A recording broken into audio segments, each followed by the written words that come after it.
The church is aging in countries like Spain or Italy. There are fewer priests, and those participating in religious ceremonies are generally over 60 years old. However, this does not prevent exceptional cases such as Veronica's. She works in cinema and television, both in front of and behind the camera.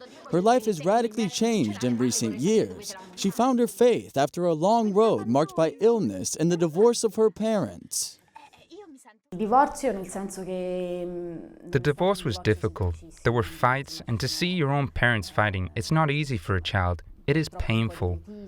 Children have an ability to move forward, but there are things that you keep inside, which sooner or later explode. The illness was unexpected. It was not gradual, but instantaneous. It was peritonitis, a serious infection which I ran the risk of dying from.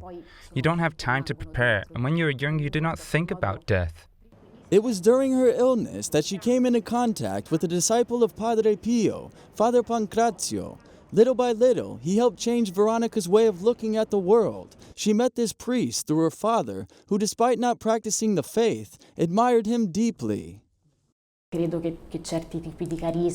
Regardless of whether one believes or not, I think there are charisms or qualities in others that people recognize as special. I mean, when you're in front of someone like Father Pancrazio, you realize that he's not an ordinary person, but at the same time, he's the most normal person you can meet. When I met him, there was nothing special, but at the same time, there was something extraordinary about him. As the church prepares the next synod, it's studying stories like Veronica's. The goal of the synod is to think about how to be more meaningful for young people in today's world. It will be held in October. Although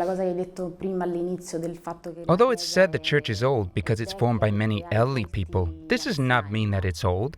There are elders who can be younger than today's young people. I think that each one of us, especially when young and fragile, creates an image as a way of protecting ourselves, as a character for others. You convince yourself to be that character that you've created in your own head. I would tell the youth not to be afraid of showing their own weaknesses. It's also one of the Pope's proposals to young people, identifying their fears and facing them with courage.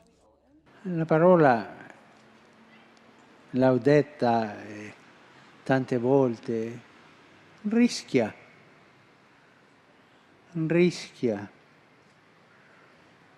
Chi non rischia non cammina.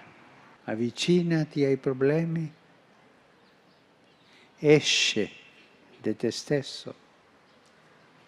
E rischia.